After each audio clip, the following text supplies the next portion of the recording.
Cerita horor dengan judul Yang Aku Makan Ternyata Makanan Jin, makan di warung gaib bareng penghuni dunia lain. Namaku Bima, usiaku 26 tahun. Aku lahir dan besar di Jakarta, tapi setiap tahun, aku selalu pulang ke desa halaman untuk menghadiri ritual keluarga saat bulan Suro, yang oleh masyarakat Jawa dianggap sebagai bulan keramat, waktu di mana dunia gaib lebih dekat dengan manusia. Aku bukan tipe orang tahayul. Aku percaya logika, percaya pada fakta. Aku tidak pernah merasa nyaman dengan semua cerita tentang lelembut, kuntilanak, atau warung angker yang sering diceritakan nenek-nenek di sini. Menurutku itu hanya cara warga menjaga anak-anak agar tidak berkeliaran malam hari. Tapi malam ini, aku mulai ragu. Aku datang ke desa Cikalong 2 hari lalu.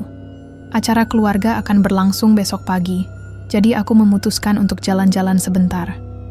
Udara dingin menusuk jaketku, langit gelap tanpa bulan, jalanan sempit dan tidak terang, hanya lampu jalan yang kadang-kadang menyala.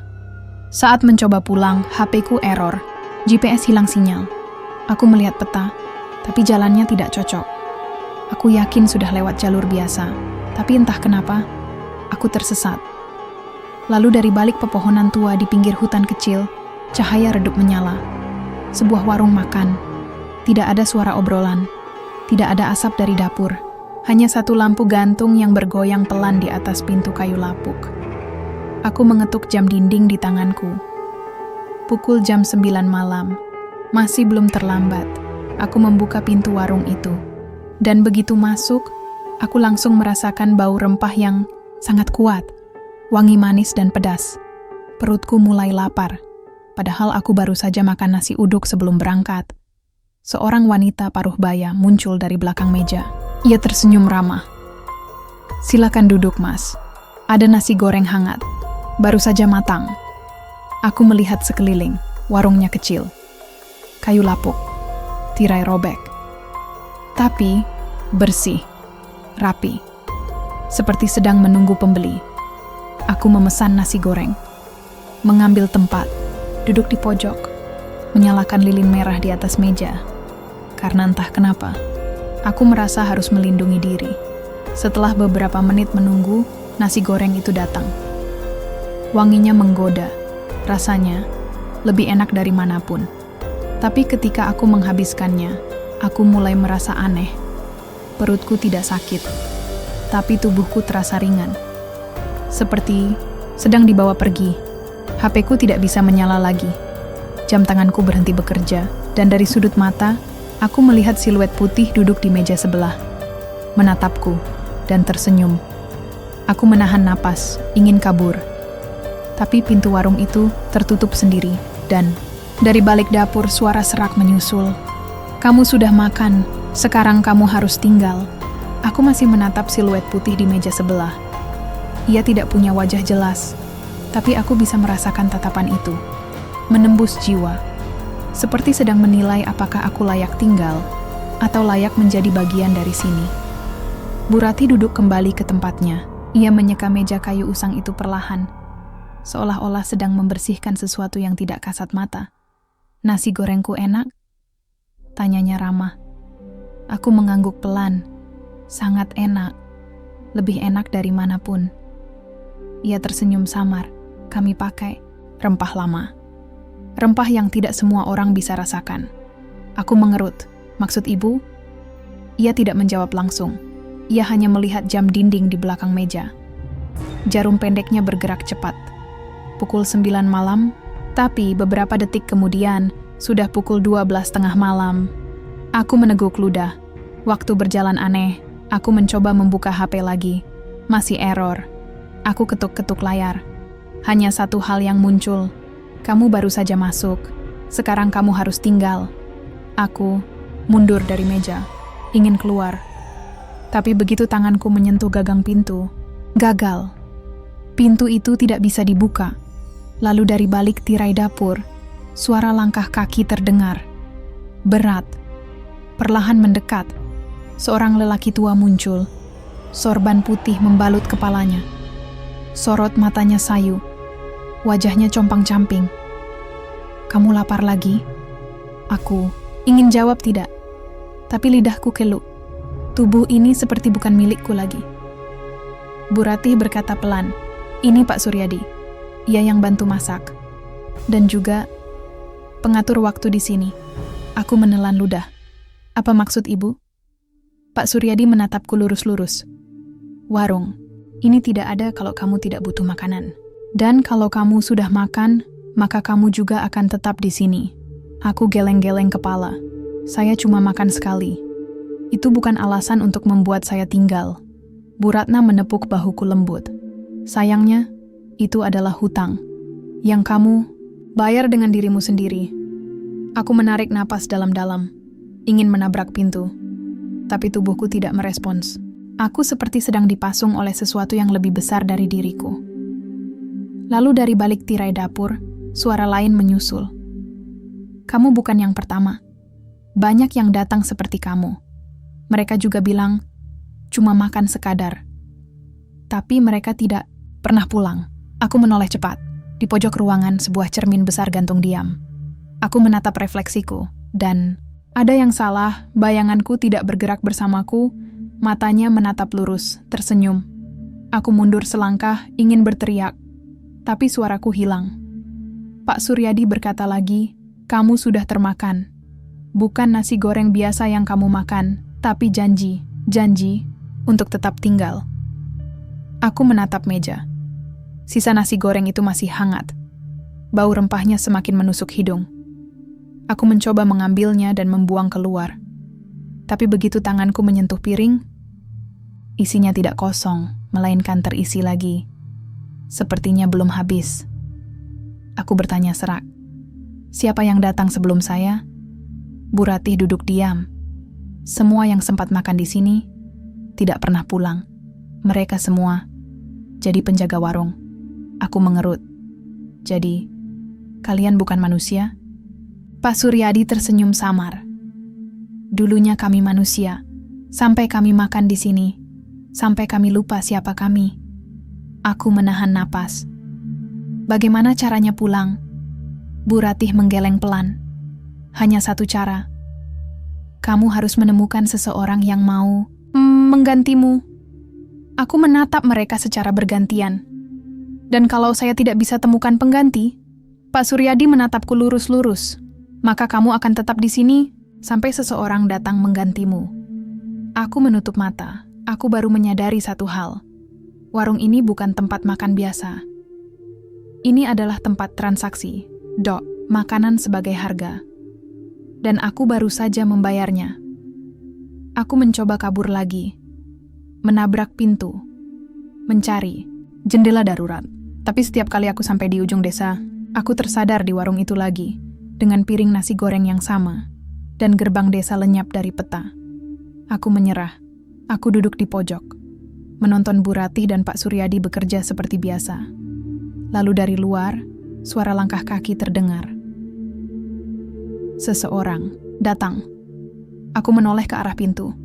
Masih tertutup. Tapi dari celahnya, aku bisa melihat siluet. Seorang pemuda. Jaksa biru. Celana jeans. Mirip sekali denganku. Aku menutup mata. Aku tahu satu hal.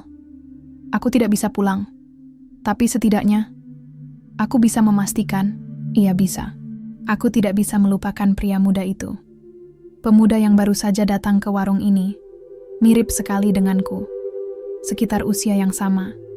Dari luar, ia tampak seperti pendatang baru. Mungkin dari kota. Jaket birunya basah karena hujan tipis. Rambutnya lengket di wajah. Ia memesan nasi goreng. Bu Ratih menyambutnya ramah. Pak Suryadi menyalakan kompor tanpa suara. Dan aku hanya bisa menonton. Seperti biasa. Seperti semua penjaga lainnya. Aku mencoba membuka mulut. Ingin memperingatkannya. Tapi lidahku keluh. Tubuhku terasa dingin. Seperti sedang dipasung oleh sesuatu yang tak kasat mata. Lalu dari balik cermin besar di sudut ruangan, bayangan putih muncul lagi. Sosok itu menatapku, matanya kosong. Tapi sorotnya tajam. "Kamu sudah termakan janji. Sekarang dia harus memilih." Aku menahan napas. Dia tidak akan makan, saya akan pastikan itu. Tapi begitu nasi goreng itu disajikan, pemuda itu langsung menghabiskannya. Rasanya membuatnya tersenyum. Wajahnya rileks, seolah-olah ia pulang ke rumah. Aku ingin bangkit, menepuk bahunya, membuatnya sadar bahwa ini bukan tempat biasa. Tapi tubuhku tidak merespons. Aku hanya bisa menonton, menjadi bagian dari sistem ini. Lalu dari dalam dapur, Pak Suryadi berkata pelan, "Kalau kamu sudah makan, maka kamu juga punya harga." Bu Ratih menatap pemuda itu. "Kamu cari siapa?" "Ayah saya," jawabnya ragu. "Ia pulang kampung semalam, tapi HP-nya mati. Warga bilang ia pergi ke arah sini." Aku menelan ludah. Itu adalah aku, ayahnya. Dan ia sedang mencariku, tapi ia tidak tahu bahwa ia sedang menjadi penggantiku. Aku mencoba kabur dari warung itu. Lagi dan lagi, aku menabrak pintu, mengambil kursi kayu untuk memecahkan jendela.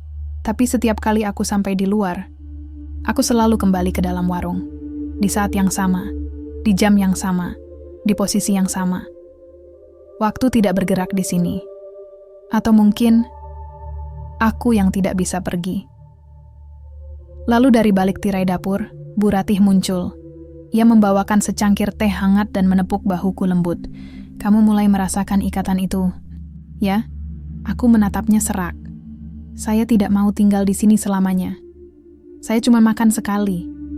Itu bukan alasan untuk menghilang." Ia menghela napas.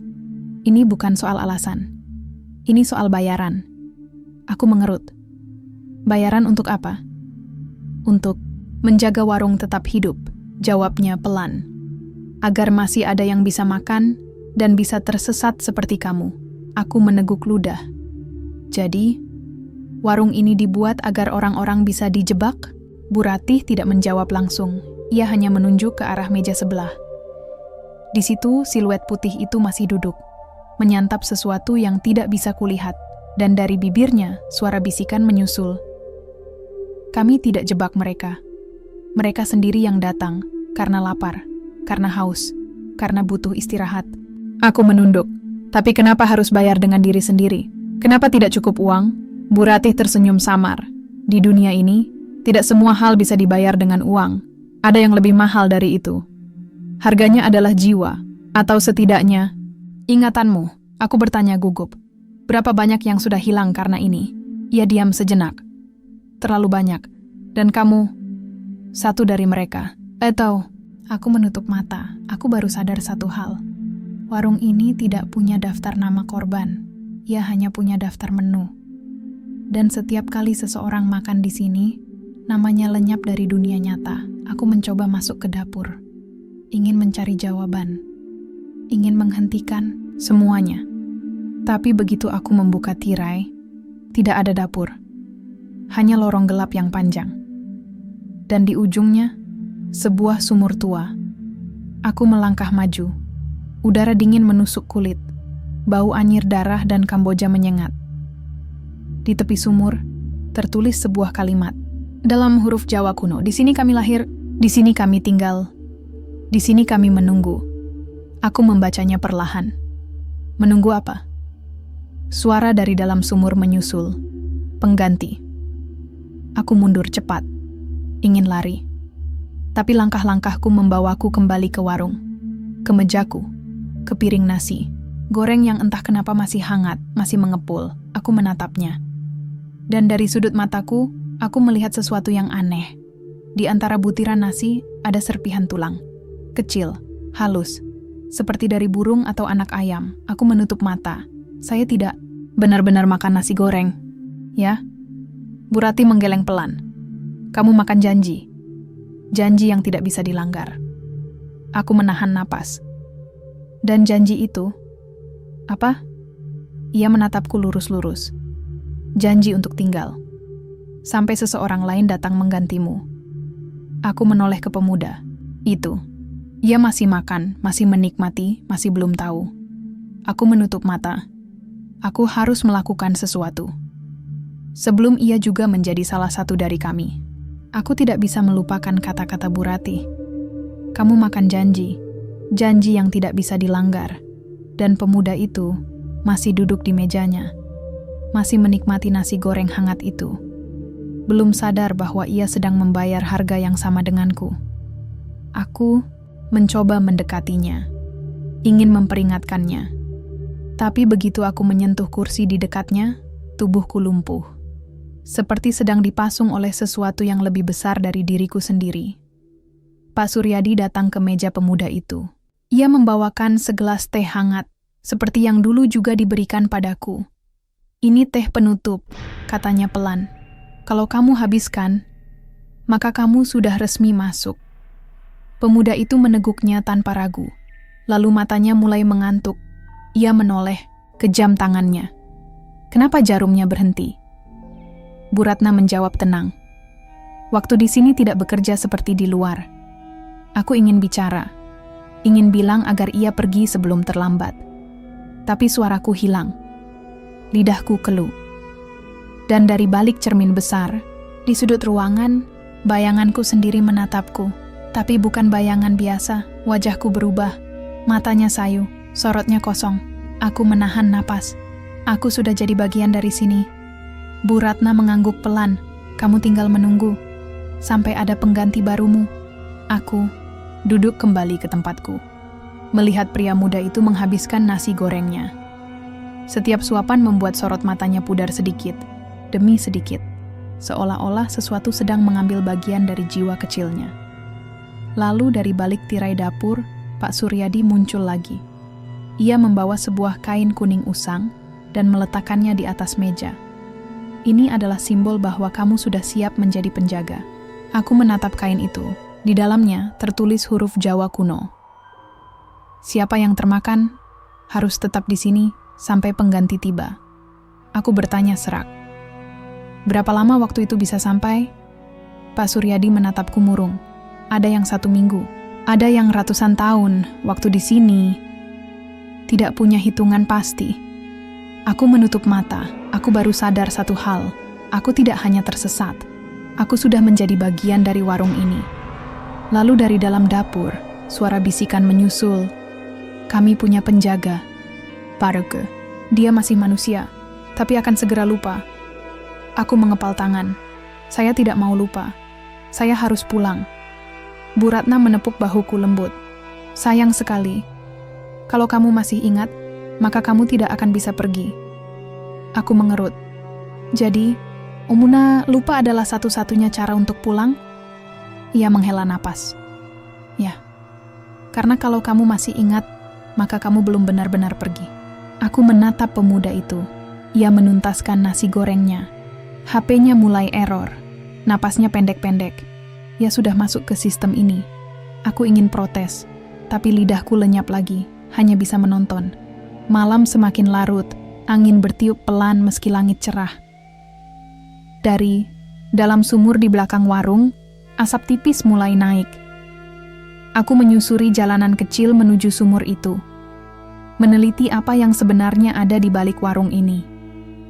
Di tepi sumur, aku menemukan ukiran kayu lama. Warung ini dibangun sebagai pembayaran.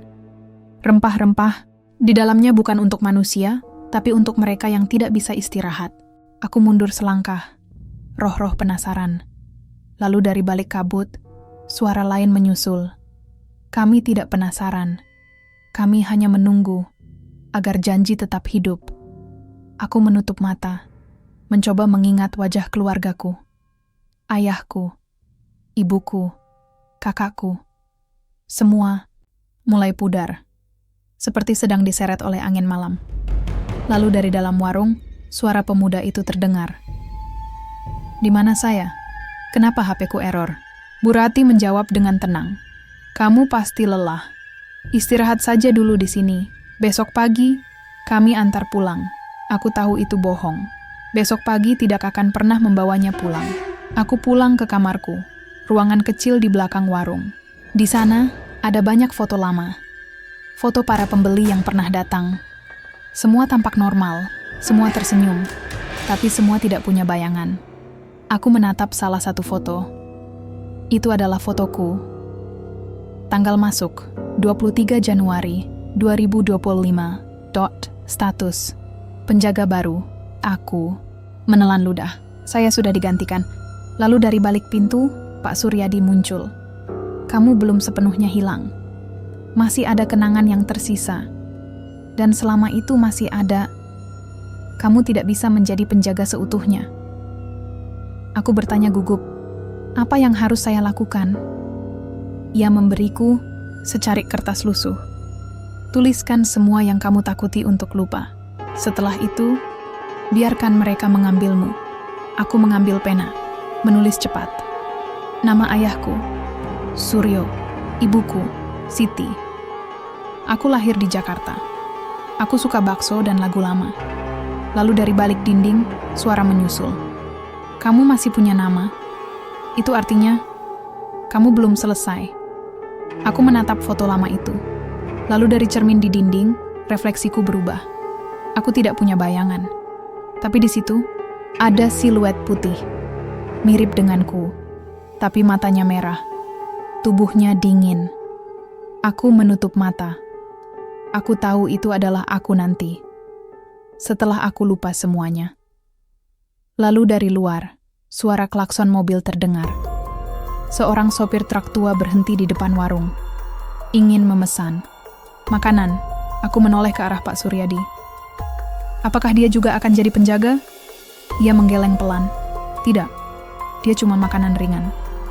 Tapi kalau dia datang lagi, maka ia akan jadi milik kami. Aku menunduk. Aku baru sadar satu hal. Warung ini tidak perlu mengambil jiwa. Cukup membuat kita lupa.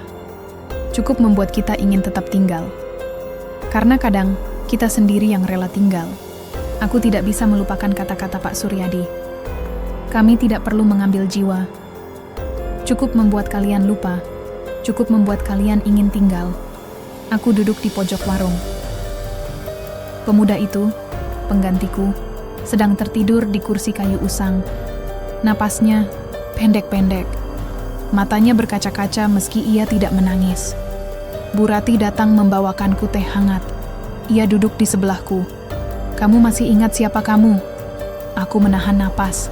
Saya, Bima. Dari Jakarta. Saya pulang ke desa untuk acara keluarga.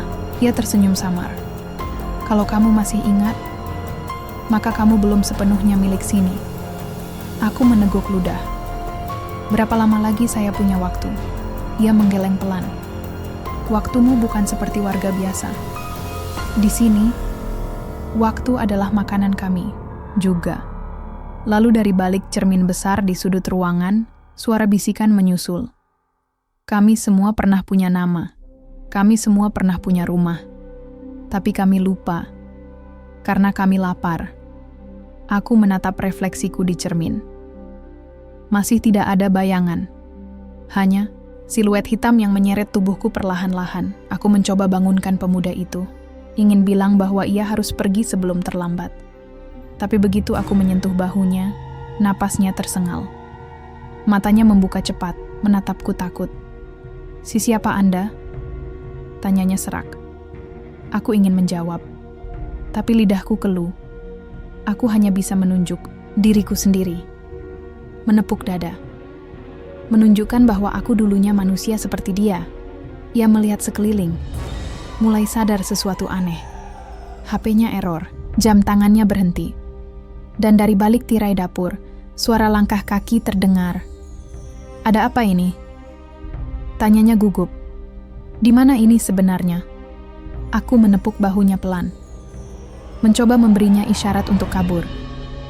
Tapi ia tidak mengerti. Lalu Bu Rati, datang.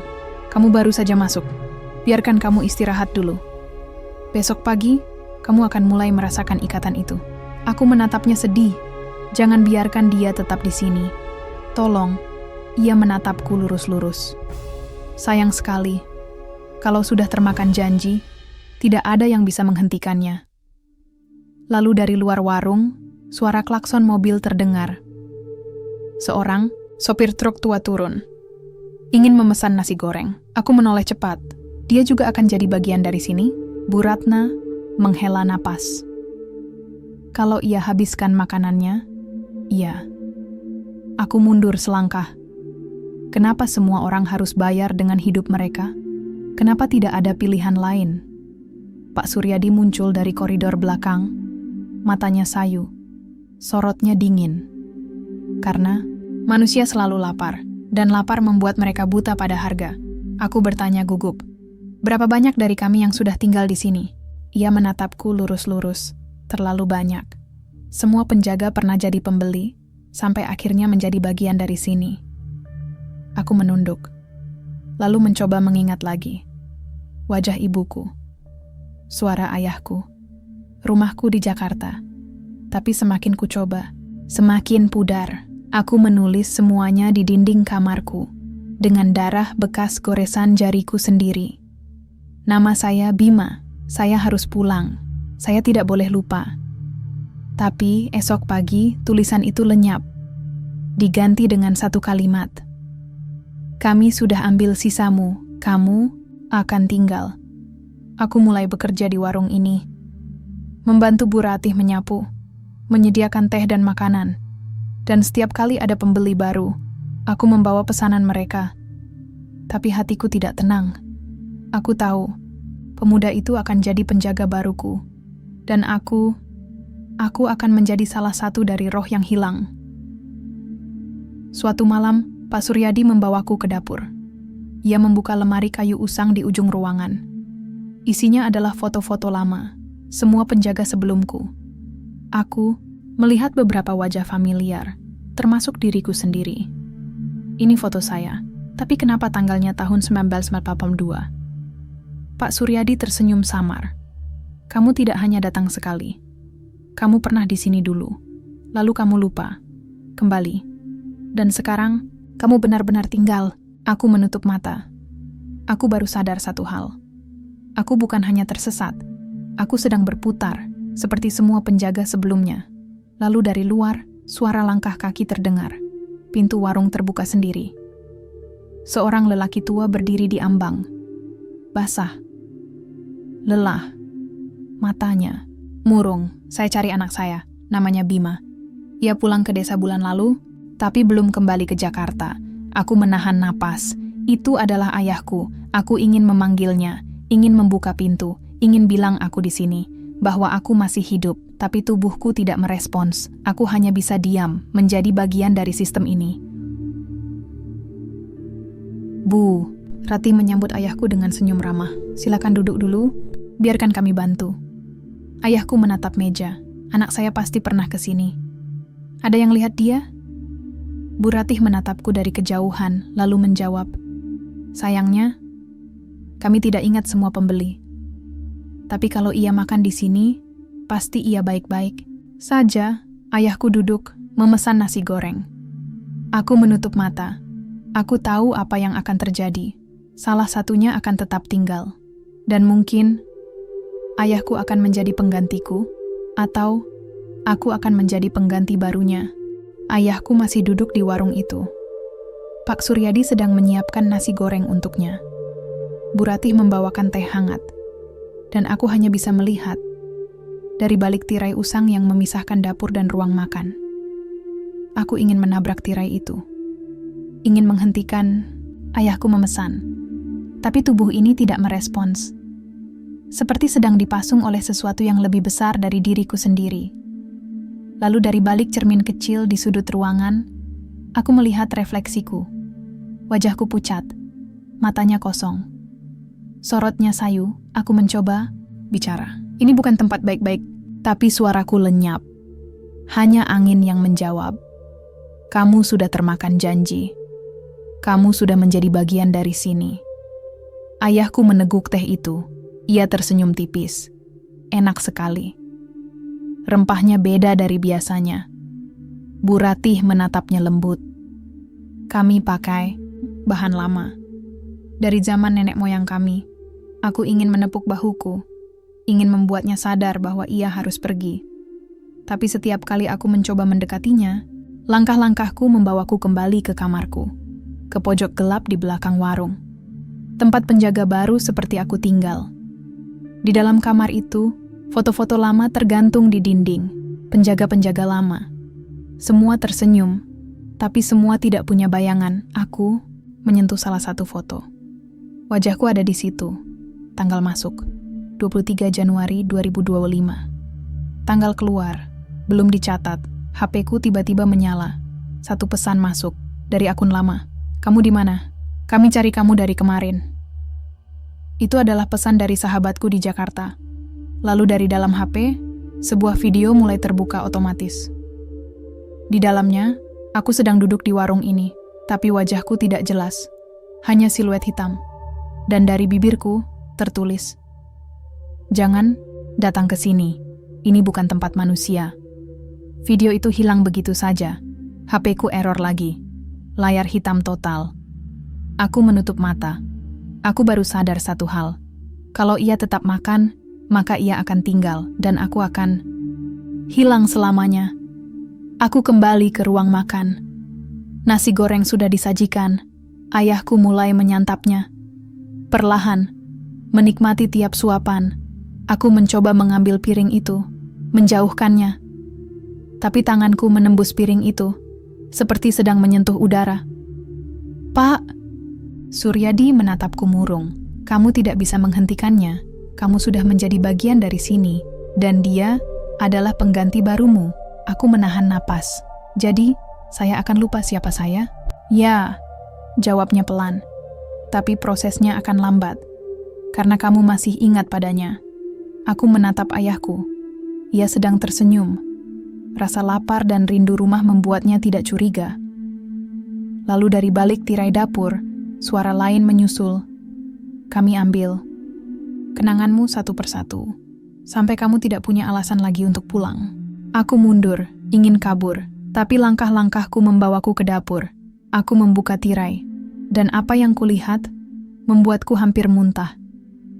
Di dalam dapur itu, tidak ada kompor, tidak ada wajan, tidak ada beras atau telur. Yang ada hanyalah panci besar, berisi cairan hitam pekat, dan dari dalamnya terselip tulang belulang manusia. Di atas meja, rempah-rempah aneh tersebar. Aku bisa melihat serpihan kecil dari benda yang tampak seperti bulu burung, darah, dan gula merah. Bu Ratih datang membawakan piring kosong. "Kamu lihat semuanya, ya?" Aku menahan napas. Ini bukan dapur, ini tempat ritual. Ia tidak mengelak, hanya menatapku sedih. "Kami butuh harga. Kalau tidak ada yang makan, maka kami tidak bisa bertahan." Aku bertanya serak. "Jadi, makanan itu bukan benar-benar makanan?" "Ya," jawabnya. "Itu adalah ikatan, janji yang dibungkus dalam rasa enak." Aku menelan ludah. "Dan kalau tidak ada yang makan, maka kami bisa pulang?" Bu Ratih menggeleng pelan. "Tidak. Kalau tidak ada yang makan, maka kami akan mengambil seseorang secara paksa." Aku menutup mata. "Dan kalau saya tidak mau jadi bagian dari sini lagi?" "Sayangnya," katanya, "kamu sudah termakan. Sekarang kamu cuma bisa menunggu atau kembali ke sumur itu untuk menghapus dirimu sepenuhnya." Aku menatap panci besar itu. Cairan hitam di dalamnya bergerak, seolah-olah hidup. Dan dari dalam, suara bisikan menyusul. "Kami sudah ambil sisamu. Kami sudah ambil namamu. Sekarang, kamu akan lupa siapa kamu sebenarnya." Aku mundur cepat, ingin lari. Tapi begitu aku sampai di luar warung, aku sudah tidak tahu lagi arah desa. Jalan-jalan lenyap. Yang tersisa hanyalah hutan tebal dan kabut. Aku kembali ke warung, dan saat itu, pemuda yang datang semalam juga sudah bangun. Ia menatapku bingung. "Anda siapa?" Aku ingin menjawab. Tapi, lidahku keluh. Yang keluar dari mulutku hanya satu kata, "Penjaga." Ia mengerut. "Penjaga apa?" Aku menunjuk warung itu. Warung ini bukan tempat biasa. Lalu dari balik cermin besar di dinding, suara itu menyusul. "Dia sudah tidak punya nama. Dia sudah menjadi milik kami." Pemuda itu menatapku takut. "Jadi, Anda dulunya pembeli juga?" Aku mengangguk pelan. "Dan sekarang, saya tidak bisa pergi." Aku menepuk bahunya. Ingin bilang agar ia tidak makan di sini, bahwa ia harus pulang sebelum terlambat. Tapi Bu Ratih datang membawakan menu baru. "Kamu lapar? Kami punya bubur hangat. Enak sekali." Pemuda itu langsung menerimanya. Mulai menyantap.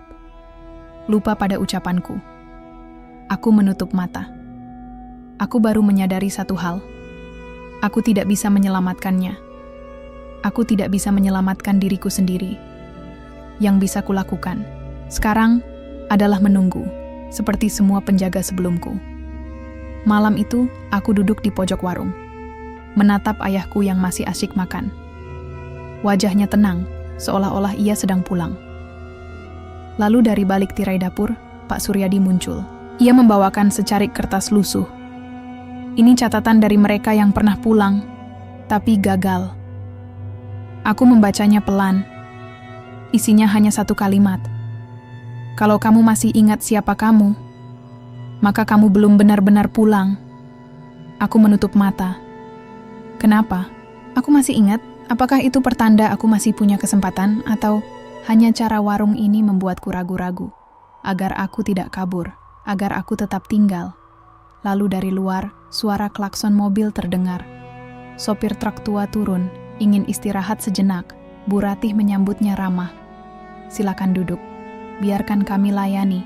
Anda, aku menatap sopir itu, lalu menoleh ke pemuda di depanku. Dan dari sudut pandangku, aku melihat semuanya sama.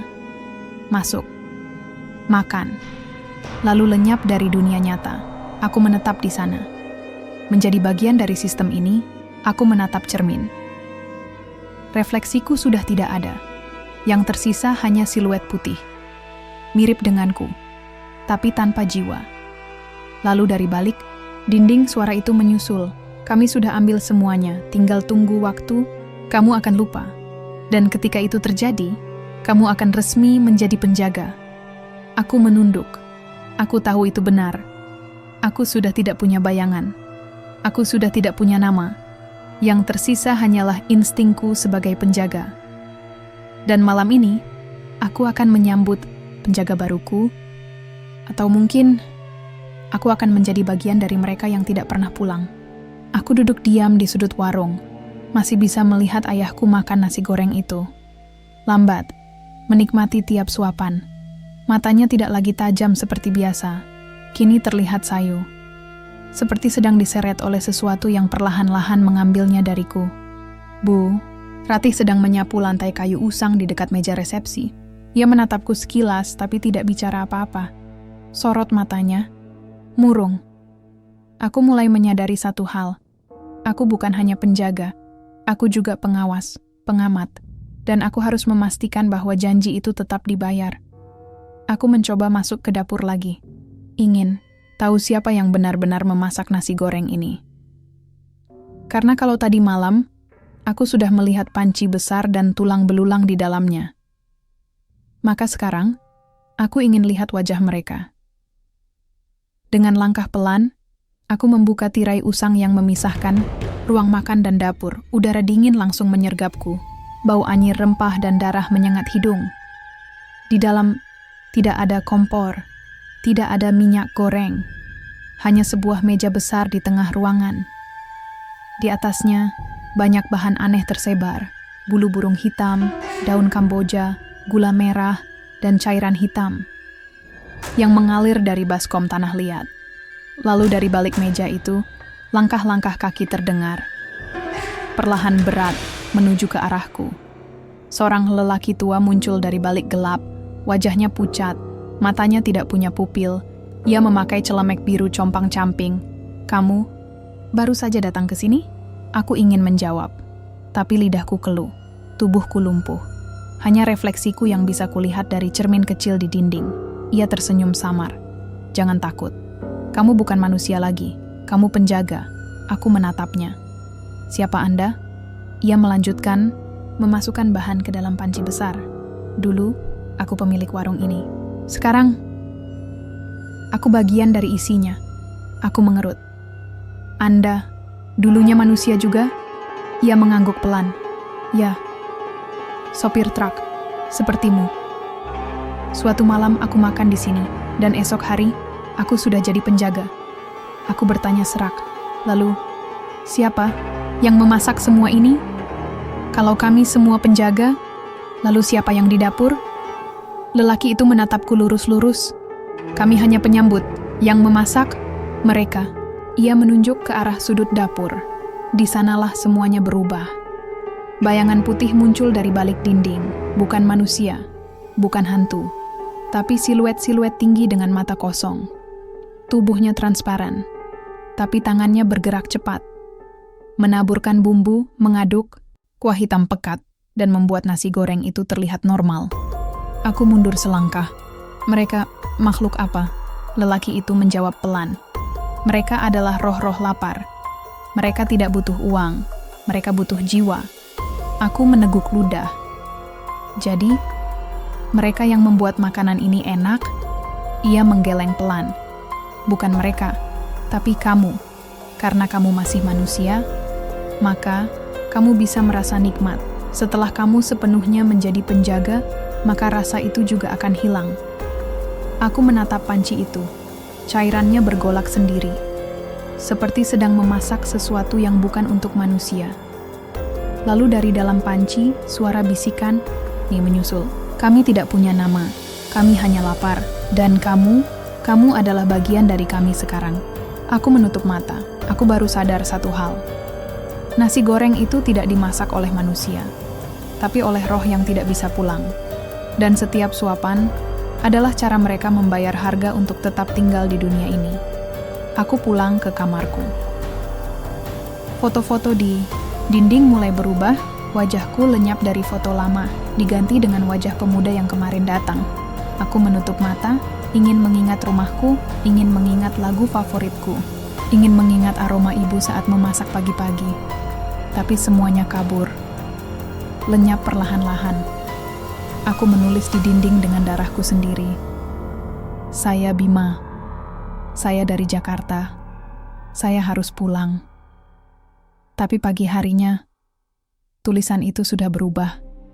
Dia sudah bukan Bima lagi. Dia sudah termakan janji. Aku menatap diriku di cermin. Refleksiku semakin pudar. Wajahku nyaris tidak terlihat. Tapi sorot mataku masih sama. Masih manusia. Bu Ratih datang membawakan teh hangat. Kamu masih ingat, ya? Aku mengangguk pelan. Kenapa saya belum lupa? Ia duduk di sebelahku. Karena kamu belum habiskan makananmu. Selama kamu tidak habiskan nasi goreng, maka ikatan itu belum sempurna. Aku mengerut. Jadi, saya masih punya kesempatan? Ada, jawabnya. Tapi kalau kamu ingin pulang, maka seseorang harus menggantimu. Aku menahan napas. Dan kalau tidak ada pengganti, ia menepuk bahuku lembut. Maka kamu akan tetap di sini. Sampai kamu lupa kenapa kamu nekat pulang. Aku menatapnya sedih. Dan Anda juga pernah manusia? Ia menghela napas panjang. Dulu. Sampai aku makan di sini. Sampai aku lupa siapa aku. Aku menutup mata. Lalu, bagaimana caranya agar tidak ada korban lagi? Ia diam cukup lama. Lalu, berkata, kamu harus hancurkan warung ini. Tapi kamu harus pastikan bahwa semua penjaga di sini rela dilepaskan. Aku meneguk ludah. Bagaimana caranya mereka rela? Bu Ratih menatapku lurus-lurus. Kamu harus masuk ke sumur itu. Menemui mereka yang pertama kali membangun warung ini. Dan minta izin untuk mengakhiri semuanya. Aku mengangguk. Aku tahu satu hal. Kalau aku tidak bisa pulang, maka aku harus pastikan orang lain bisa. Dan kalau warung ini terus berdiri, maka akan ada lebih banyak korban. Aku tidak bisa melupakan kata-kata Bu Ratih. Kamu harus masuk ke sumur itu. Temui mereka yang pertama kali membangun warung ini. Dan minta izin untuk mengakhiri semuanya. Aku duduk di pojok kamarku. Menatap cermin besar di dinding. Refleksiku hampir lenyap, yang tersisa hanya siluet putih pucat. Dan sorot matanya bukan lagi milikku. Aku menelan ludah. Kalau aku pergi ke sana, apakah aku bisa pulang? Lalu dari balik tirai usang, Pak Suryadi muncul. Ia membawa kain kuning robek dan sebuah lilin merah. Kalau kamu benar-benar ingin ke sana, maka bawa ini. Ini akan melindungimu. sampai batas waktu tertentu. Aku mengambil lilin itu, menyalakannya. Bau Kamboja menyusup ke hidungku.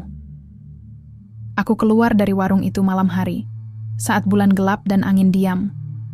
Jalan menuju sumur lama terasa lebih jauh dari biasanya, tapi akhirnya aku sampai. Sumur itu tinggi, kayu lapuk menyusun tepinya. Di atasnya ukiran huruf Jawa kuno masih terlihat samar-samar. Di sini janji dibuat, di sini harga dibayar, di sini kami tinggal. Aku menyalakan lilin merah itu, lalu mulai menuruni tangga, kayu yang rapuh. Setiap langkah terasa lebih berat dari biasanya. Udara semakin dingin, bau anyir darah dan gula merah menyengat. Setelah beberapa menit turun, aku sampai di dasar sumur. Dan apa yang kulihat membuatku ingin lari, tapi kakiku tidak merespons. Di dasar sumur itu ada ruangan besar, seperti dapur raksasa. Panci-panci besar tersebar di mana-mana. Dari dalamnya, cairan hitam pekat mendidih. Dan di tengah ruangan, seorang lelaki tua duduk di kursi kayu usang. Sorban putih melilit kepalanya. Matanya sayu. Tangannya gemetar. Ia menatapku pelan. "Kamu baru saja datang?" "Ya?" Aku menahan napas. "Siapa Anda?" Ia tersenyum samar. "Dulu, aku manusia. Sepertimu. Aku membuat warung ini agar warga desa punya tempat istirahat. Tapi ternyata, kami yang tidak bisa pergi." Aku bertanya serak. "Jadi, Anda pemilik warung itu?" Ia menggeleng pelan. "Bukan pemilik. Hanya penjaga pertama, yang termakan janji duluan." Aku menutup mata. Saya mau hancurkan ikatan ini. Saya tidak ingin ada lagi yang tersesat seperti saya. Lelaki itu menatapku sedih. "Kamu harus tahu dulu kenapa warung ini dibuat. Kalau kamu tidak tahu asalnya, maka kamu tidak bisa mengakhiri semuanya." Aku menggigit bibir. "Ceritakan pada saya. Kenapa warung ini ada?" Ia menepuk-nepuk meja kayu di depannya. "Dengarkan baik-baik, karena ini adalah warisan yang tidak pernah diminta." Lalu ia mulai bercerita. Warung ini dibangun tahun 1935. Dulunya, desa ini dilanda kelaparan. Warga tidak punya uang, tidak punya beras. Tapi mereka percaya pada tahayul. Mereka percaya bahwa kalau kita memberi sesaji pada alam, maka rejeki akan datang. Maka seorang pawang spiritual membuat kesepakatan. Dengan syarat, 1 jiwa harus datang setiap bulan suro untuk menjaga warung tetap hidup. Aku menahan napas. "Jadi, semua ini tentang ritual?" Ia mengangguk. "Ya, dan makanan itu adalah bentuk sesajinya. Kalau kamu makan, maka kamu sudah membayar." Aku meneguk ludah. "Dan kalau saya berhasil menghancurkannya, apakah mereka akan tenang?" Lelaki itu menatapku lurus-lurus. "Hanya kalau mereka rela dilepaskan. Tapi, sebagian dari mereka tidak ingin pulang. Mereka sudah lupa caranya." Lalu dari sudut ruangan, suara bisikan menyusul. "Kami tidak punya rumah lagi. Kami hanya punya warung ini. Kalau kamu hancurkan, maka kami akan hilang selamanya." Aku mundur selangkah. "Kenapa kalian tidak bisa pulang?" Salah satu dari mereka muncul. Wanita muda, matanya merah, bajunya compang-camping. "Kami mencoba pulang, tapi jalannya hilang. Rumah kami juga tidak ada lagi. Keluarga kami lupa pada kami." Aku menutup mata. Dan siapa yang harus saya temui agar semua ini berakhir? Lelaki tua itu menatapku sedih. "Kamu harus bicara dengan sang pemimpin jin, penjaga rempah. Ia yang menentukan apakah warung ini boleh ditutup atau harus tetap hidup." Aku menghela napas. "Di mana dia?" Ia menunjuk ke arah lubang di dinding sumur, di belakang pintu itu. "Tapi sekali masuk, kamu tidak bisa kembali sebagai manusia." Aku menatap pintu itu. Kayu lapuk. Berdebu. Tapi dari dalamnya, ada suara orang memasak, mengaduk nasi goreng. Menyebut, namaku. "Bima, kamu datang." Aku menoleh cepat. "Anda tahu nama saya?" Suara itu menyusul. "Kami selalu tahu. Kamu pasti datang, karena kamu sudah termakan janji. Aku meneguk ludah, lalu membuka pintu itu, perlahan. Dan di dalamnya, aku melihat sesuatu yang tidak pernah kukira akan kulihat. Sebuah dapur kecil, api menyala tanpa kayu bakar, udara hangat menusuk tubuhku, dan di tengah ruangan, seorang lelaki misterius duduk, tubuhnya ramping, matanya hitam pekat. Ia memakai celemek lusuh dan topi koki usang. Selamat datang, pembeli terakhir yang menjadi penjaga. Aku menahan napas. Siapa Anda? Ia tersenyum samar. Aku adalah yang pertama, yang membuat warung ini hidup, yang membuat janji ini tetap berdiri. Aku mendekat. Saya ingin semua ini berakhir. Saya tidak ingin ada korban lagi. Ia menatapku lurus-lurus. Kamu harus bayar harga yang sama mahalnya. 1 nyawa, atau 1 kenangan penting. Aku menelan ludah. Mana yang lebih baik? Ia tersenyum seram. Itu tergantung kamu. Apakah kamu rela lupa, atau kamu rela tinggal selamanya? Aku menutup mata. Aku baru sadar satu hal. Aku tidak bisa pulang. Aku hanya bisa memilih bagaimana cara aku tetap tinggal. Aku masih berdiri di ambang pintu kayu lapuk itu. Di baliknya, lelaki misterius yang menyebut dirinya sebagai yang pertama, duduk diam, menatapku seperti sudah lama mengenaliku. Kamu ingin semua ini berakhir, ya? Katanya pelan. Tapi, kamu belum tahu harga sebenarnya. Aku menahan napas. Berapa harganya? Ia tersenyum seram. 1 nyawa, atau 1 kenangan penting. Aku meneguk ludah. Dan kalau saya pilih lupa, apakah saya bisa pulang? Lelaki itu menggeleng perlahan. Kamu bisa pulang. Tapi kamu tidak akan tahu siapa kamu. Kamu akan jadi kosong. Seperti mereka yang datang sebelummu. Aku menunduk. Dan, kalau saya pilih tinggal, maka saya akan menjadi penjaga. Ia mengangguk. Ya.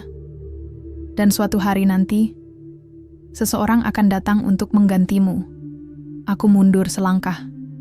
Ingin lari. Tapi kaki ini terasa berat, seolah-olah tanah sedang menarikku masuk.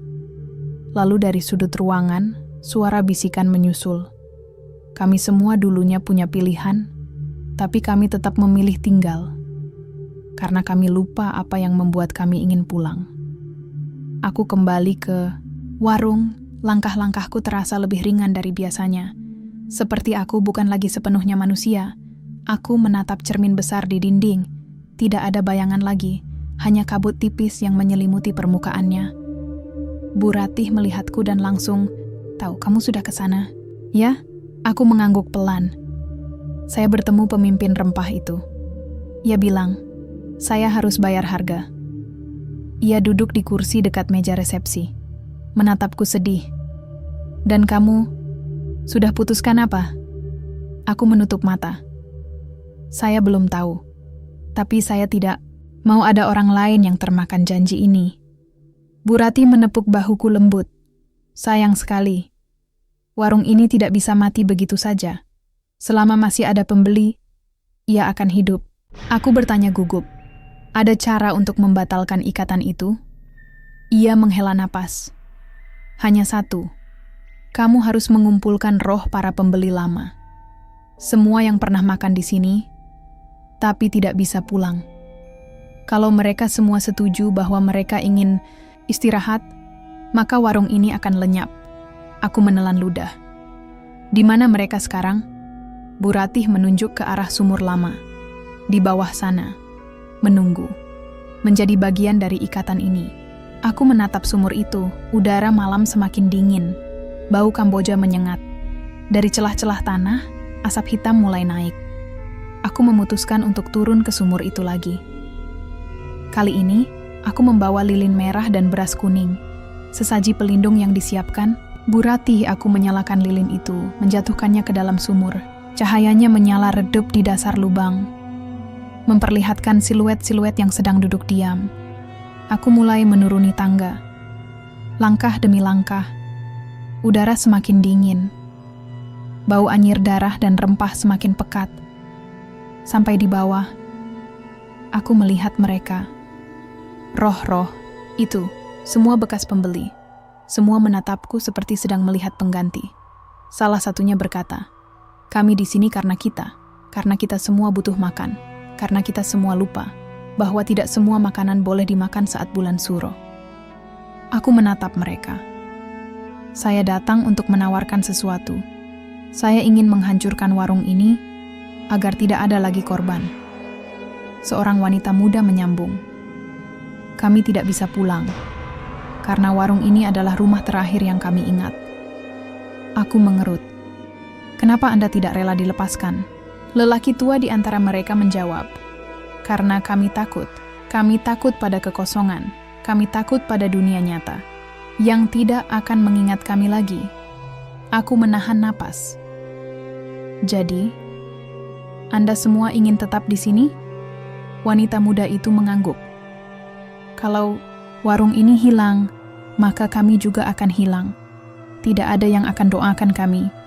Tidak ada yang akan ingat kami." Aku menatap wajah-wajah itu. Mereka tampak murung, seperti sedang menunggu sesuatu yang tidak akan pernah datang. Lalu dari belakang, Pak Suryadi muncul. Ia membawakan daftar nama. Ini adalah nama-nama yang pernah makan di sini. Semua tidak pernah pulang, dan semua masih menunggu. Aku membacanya cepat. Beberapa nama familiar. Ada dari Jakarta, Bandung, Malang, Yogyakarta, dan salah satunya adalah nama ayahku, Suryo, 19 Desember 2003. Aku menutup mata. Ayahku juga pernah ke sini, tapi ia tidak pernah bilang apa-apa padaku. Aku bertanya pelan, apakah dia juga termakan janji ini?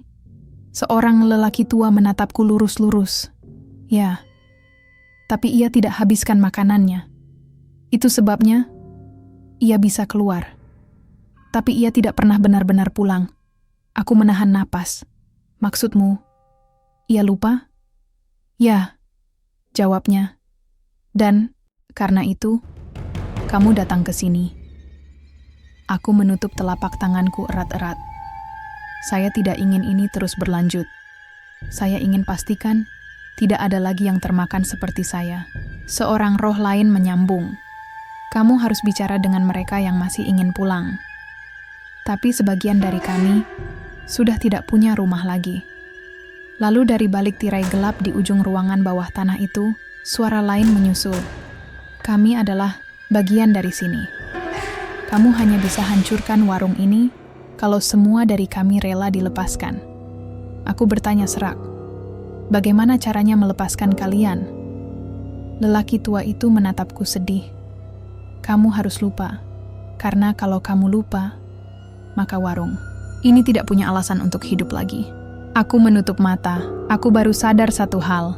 Aku tidak bisa menghancurkan warung ini dengan kekerasan.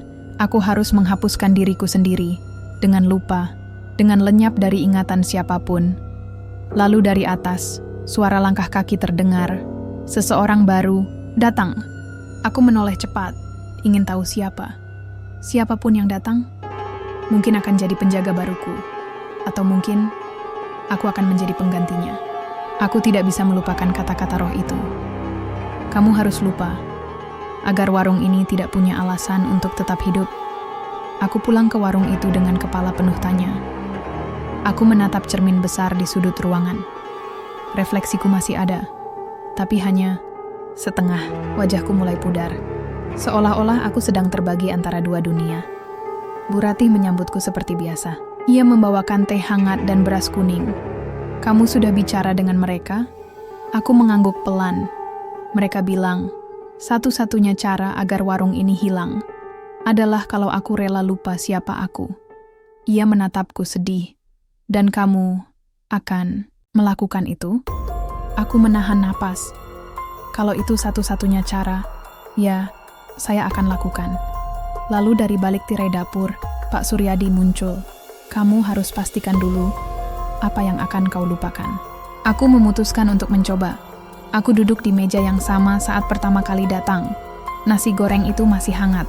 Bau rempahnya masih menyengat. Tapi kali ini, aku tidak akan habiskan semuanya. hanya cukup untuk membuat ingatanku goyah. Aku mengambil satu suapan, lalu kedua, dan ketiga. Setiap suapan menyeret sesuatu dari diriku. Kenangan kecil mulai lenyap. Aku menutup mata, ingin mengingat rumahku, ingin mengingat wajah ibuku. Tapi bayangan itu kabur, lenyap perlahan-lahan. HP-ku menyala lagi. Pesan, masuk dari sahabatku di Jakarta. Mas Bima, kamu di mana? Kami cari kamu dari kemarin. Aku ingin menjawab, tapi aku tidak tahu lagi nomor HP-ku sendiri. Aku mengetik cepat. Saya di desa Cikalong. Ada warung aneh. Tolong jemput saya. Belum sempat kukirim, HP-ku error lagi. Dan layarnya hanya menunjukkan satu hal. Kamu sudah termakan janji. Kami ambil bagianmu satu persatu. Sekarang, kamu tinggal menunggu giliran sepenuhnya. Aku mencoba menggambar wajahku sendiri di atas kertas. Hasilnya bukan wajahku. Lebih tua, lebih murung. Mirip Pak Suryadi, aku menulis nama ayahku di pojok kertas. Lalu Bu Ratih datang, membawakan secangkir teh baru. Jangan coba-coba mengingat. Itu hanya akan sakit. Aku meneguk ludah. Kenapa semua orang di sini lupa pada keluarga?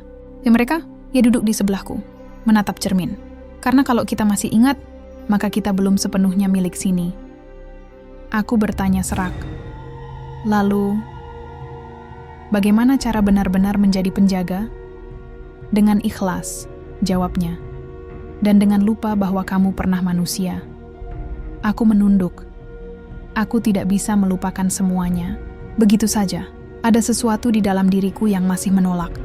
Sebuah kenangan yang tidak mau pergi. Lalu dari luar, suara langkah kaki terdengar. Seorang wanita muda berdiri di ambang pintu. Basah kuyup, matanya berkaca-kaca. Saya cari kakak saya, namanya Dudi. Ia pulang kampung semalam, tapi belum kembali. Aku menoleh cepat. Dudi, itu adalah pemuda yang datang semalam. Dan ia juga sudah termakan janji ini. Wanita itu menatapku. Anda lihat dia? Aku ingin menjawab. Tapi lidahku keluh. Hanya Pak Suryadi yang menjawab. Sayang sekali. Kami tidak bisa membantu. Kalau ia sudah makan di sini, maka ia sudah tidak bisa pulang. Aku menutup mata. Aku merasa seperti sedang membunuh jiwa orang. Lain hanya dengan diam, lalu dari dalam sumur, suara bisikan menyusul. Kami sudah ambil sisanya. Ia akan tinggal seperti kalian. Satu lagi penjaga baruku. Aku pulang ke kamarku. Foto-foto di dinding berganti. Semua wajah penjaga lama mulai pudar. Diganti oleh foto pemuda itu. Tanggal masuk, 26 Januari 2025. Aku menatapnya. Lalu dari cermin besar di sudut, bayangan putih muncul. Matanya merah, wajahnya sayu, dan dari bibirnya, suara menyusul. Aku Dudi, tapi aku tidak tahu lagi siapa aku. Aku menahan napas. Kamu lupa? Ia menggeleng pelan. Aku tidak lupa. Aku dipaksa lupa. Aku mendekat. Apa maksudmu? Ia menatapku lurus-lurus. Mereka memberiku makanan yang enak, tapi rasanya seperti racun perlahan. Setiap suapan mengambil bagian dariku. Aku menepuk bahunya. Saya ingin kembalikan kamu. Saya ingin kamu pulang. Ia tersenyum samar. Saya tidak punya rumah lagi. Keluargaku sudah lupa padaku. Aku menatapnya sedih. Siapa? Keluargamu? Ia menutup mata. Saya tidak tahu. Yang saya tahu, saya harus tetap di sini. Sampai penggantiku datang. Aku mundur selangkah. Dan kalau tidak ada pengganti, maka kami akan tetap menunggu. Sampai seseorang datang, dan salah satunya akan menjadi kami. Aku menutup mata.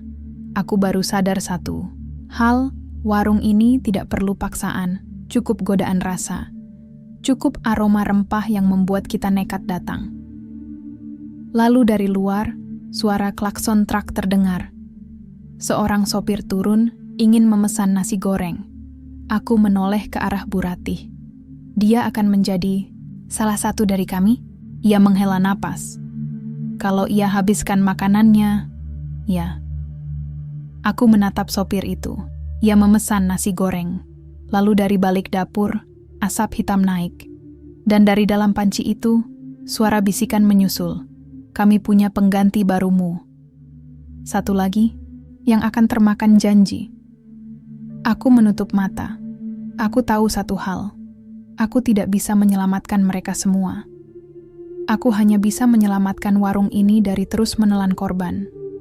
Dan satu-satunya cara adalah dengan menghapus diriku sendiri. Aku sudah tidak punya bayangan lagi. Di cermin besar warung itu, aku hanya bisa melihat siluet putih yang menyerupai diriku. Tapi, bukan aku. Sorot matanya kosong, wajahnya murung. Dan dari sudut pandangku, aku menyadari satu hal. Aku bukan manusia.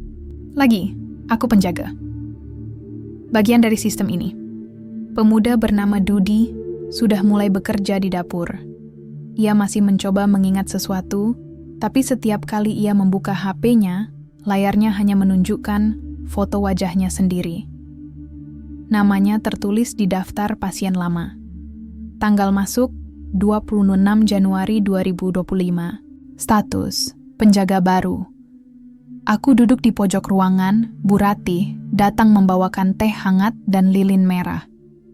Kamu hampir selesai, katanya pelan. Setelah kamu lupa siapa kamu, maka kamu akan sepenuhnya milik sini. Aku meneguk ludah. Dan, kalau saya tidak mau, ia menepuk bahuku lembut. Sayang sekali. Kamu tidak punya pilihan. Kamu sudah termakan janji. Dan janji itu tidak bisa dibatalkan begitu saja. Lalu dari balik tirai dapur, Pak Suryadi muncul. Ia menatapku sedih. Kamu masih ingat, ya? Aku mengangguk perlahan. Masih ada bagian dari saya yang tidak hilang. Saya masih ingat rumah. Saya masih ingat keluarga. Maka kamu belum aman, jawabnya. Selama kamu masih ingat, kamu tidak bisa benar-benar menjadi penjaga. Aku memutuskan untuk kembali ke sumur itu. Aku ingin menyelesaikan semuanya. Kalau aku harus lupa, biarkan itu terjadi sekarang. Aku membawa lilin merah dan beras kuning sebagai sesaji. Aku juga membawa catatan lama yang kutulis di dinding kamarku. Nama saya Bima. Saya dari Jakarta. Saya harus pulang. Aku melemparkannya ke dasar sumur. Lalu, aku turun. Langkah demi langkah. Tangga kayu usang itu berderak. Udara dingin menusuk kulit. Bau gula merah dan anyir darah semakin pekat. Di dasar sumur, roh-roh itu sudah menunggu. Mereka duduk diam, menatapku seperti sedang menilai apakah aku siap. Salah satunya berkata, "Kamu datang lagi. Padahal kamu sudah tahu akhirnya." Aku menatap mereka. Saya ingin semua ini berakhir. Saya tidak ingin ada lagi yang tersesat karena rasa lapar. Seorang wanita tua menyambung. Kami tidak bisa pergi. Kami adalah harga yang dibayar oleh orang-orang yang nekat datang saat bulan suro. Aku bertanya serak. Ada cara untuk membuat kalian tenang? Lelaki tua di tengah menjawab. Hanya satu. Kamu harus rela kehilangan dirimu selamanya. Aku menahan napas. Jadi, saya harus lupa semuanya? Ya, kata lelaki itu. Termasuk nama. Termasuk wajahmu. Termasuk kenangan terakhir tentang keluargamu. Aku menutup mata. Aku tahu ini adalah jalan terakhir. Aku kembali ke warung itu malam hari. Langit gelap tanpa bulan. Kabut tebal turun. Meski cuaca cerah, di luar sopir truk baru saja memesan nasi goreng. HP-nya error. Jam tangannya berhenti. Ia mengetuk-ngetuk layar HP-nya. Aneh, kok nggak ada sinyal sama sekali? Bu Ratih tersenyum samar. Ini desa kecil, sering gangguan. Aku menatap pemuda itu. Ingin memberinya isyarat agar tidak makan. Tapi tubuhku tidak merespons. Aku hanya bisa diam. Menjadi bagian dari sistem ini. Lalu dari dalam dapur, suara bisikan menyusul. Kami ambil dia. Kalau penjaga baruku sudah selesai. Lahir. Aku menutup mata, aku tahu artinya. Aku harus pergi. Atau lebih tepatnya, aku harus lenyap dari diriku sendiri. Aku kembali ke sumur itu. Kali ini, Aku membawa foto lama dari rumahku di Jakarta. Wajah ibu, suara ayah, rumah kecil kami. Aku menempatkannya di atas panci besar di dalam sumur. Lalu aku membacakan mantra terakhir dari buku lama. Langit bumi roh penjaga, biarkan jiwa ini pergi. Biarkan warung itu berakhir. Biarkan pengganti datang agar tidak ada lagi yang tersesat. Lilin merah itu mulai bergetar. Asap hitam naik dari panci. Dan dari dalam sumur, suara bisikan menyusul. Kamu rela lupa, ya? Aku mengangguk pelan. Saya rela. Asal warung ini tidak mengambil nyawa lagi. Lalu dari dalam sumur, tangan-tangan hitam naik, menyentuh dadaku, menyentuh kepalaku, menyentuh jiwaku, dan mereka mulai mengambilnya. Satu persatu, kenangan tentang ibu. Lenyap, rumahku di Jakarta. Lenyap, foto lama. Lenyap, lalu dari dalam panci, suara, menyusul. Kami sudah ambil namamu. Kami sudah ambil masa lalumu. Sekarang, kamu hanya milik kami. Aku tersadar di warung itu. Pagi hari, burung berkicau. Tapi HP-ku kosong, catatanku hilang. Dan dari cermin besar di dinding, aku menatap refleksiku. Tidak ada lagi, hanya siluet putih yang menatapku, seperti sedang melihat diriku yang baru. Bu Ratih datang pagi itu. Ia membawakan daftar nama baru. Aku membacanya pelan-pelan. Penjaga lama. Bima. Keluar. Penjaga. Baru. Pemuda dari Jakarta. Masuk. Aku menatapnya. Saya sudah tidak ada. Ia menepuk bahuku lembut. Kamu sudah lupa. Itu artinya kamu sudah pulang. Aku menunduk. Aku tidak ingat lagi siapa aku. Aku hanya tahu bahwa aku harus tetap di sini, harus menyambut pembeli, harus menyediakan makanan, harus menunggu penggantiku. Beberapa minggu berlalu. Warung itu tetap buka, tapi sesuatu mulai berubah. Para pembeli mulai kabur. Mereka tidak habiskan makanan. HP mereka tetap menyala. GPS tidak error. Dan saat mereka pergi, mereka tidak kembali lagi. Bu Ratih menatapku sedih. Kamu sudah rela lupa. Maka ikatan itu mulai goyah. Aku mengangguk pelan. Berarti, warung ini tidak akan bertahan selamanya. Pak Suryadi menyambung. Kami akan tinggal sampai akhir. Tapi, kamu udahi dilepaskan. Aku menatap cermin. Refleksiku tidak ada. Tapi dari balik dinding suara itu menyusul. Dia sudah lupa, maka warung ini juga akan lupa padanya. Dan suatu hari, semua akan lupa pada tempat ini. Pagi ini seorang sopir truk datang. Ia memesan bubur hangat. Bu Ratih membawakannya. Tapi begitu ia meminumnya, ia langsung bangkit. Aneh, rasanya aneh. Seperti ada sesuatu yang tidak enak. Ia membayar dan pergi. HP-nya menyala. Jam tangannya berdetak normal. Dan ketika ia pergi, aku melihat bayangannya. Masih jelas. Masih utuh, aku tersenyum. Ia berhasil pergi. Bu Ratih menatapku sedih. Karena kamu sudah lupa, maka makanan itu tidak bisa memakan jiwanya. Aku menatapnya lurus-lurus. Jadi, warung ini mulai mati, ia menggeleng pelan. Tidak mati. Cuma, tidak bisa menangkap jiwa lagi. Kecuali kalau ada penjaga baru yang belum lupa. Aku menutup mata. Aku tahu aku sudah bukan penjaga lagi. Aku hanya tinggal sebagai bayangan, sebagai bagian dari proses pelaporan. Sebagai simbol bahwa warung ini pernah ada dan pernah menipu banyak jiwa. Lalu dari luar, suara klakson mobil terdengar. Seorang sopir muda berhenti. Ingin memesan makanan ringan. Ingin istirahat sejenak. Aku menoleh ke Bu Ratih. Apakah ia akan tinggal di sini? Ia menatapku murung.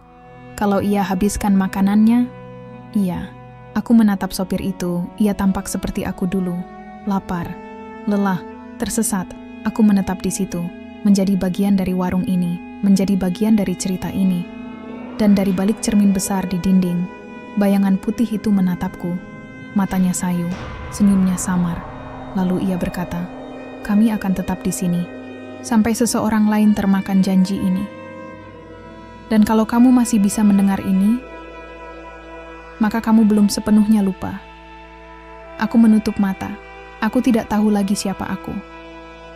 Tapi aku masih bisa merasakan sesuatu yang tidak bisa diambil oleh warung ini. Sebuah doa dari keluarga, sebuah pesan dari sahabat, sebuah harapan dari orang yang masih mengingatku. Dan selama itu masih hidup di dunia luar, maka warung ini tidak akan pernah bisa sepenuhnya memiliki jiwaku.